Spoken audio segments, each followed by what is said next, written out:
நேயர்களே, இன்றைய நாளில் ஒவ்வொரு வீடுகளிலும் கொய்யா மரம் வளர்க்குறாங்க. இந்த கொய்யாவில் நிறைய மருத்துவ குணம் இருக்குங்க.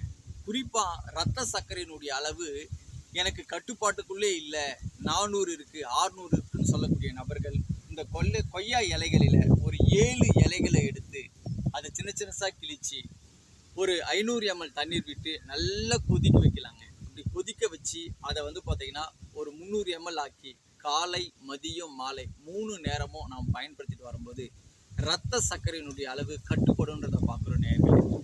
இதோட கூட நமக்கு ஒவ்வொரு சீசன்லேயும் பல வகைகள் கிடைக்குங்க. குறிப்பாக கொடுக்காப்புளி, நாவல் பழம், நெல்லி, வாழைப்பூ இது எல்லாமே கிடைக்குங்க. இது எல்லாமே நம்முடைய உணவுகளில் அன்றாட நாம் பயன்படுத்திட்டு வரும்போது நமக்கு இரத்த சர்க்கரையினுடைய அளவுகள் கட்டுப்படும்.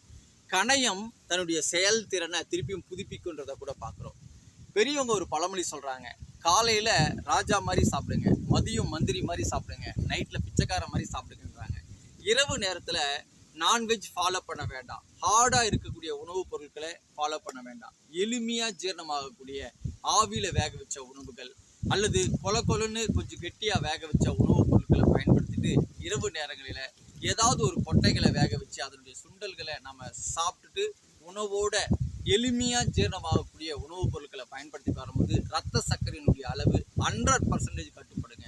இதை தொடர்ச்சியாக உபயோகப்படுத்தி இன்னைக்கு சர்க்கரை இல்லாமல் நார்மல் லைஃபுக்குள்ளே கடந்து போயிருக்கிறவங்க நிறைய நபர்கள் கடந்து போயிருக்கிறாங்க. நீங்களும் கடந்து போக விரும்பிட்டீங்கன்னா இதை ஃபாலோ பண்ணுங்கள். நல்லதை பகிர்ந்து நலமுடன் வாழ்க்கை.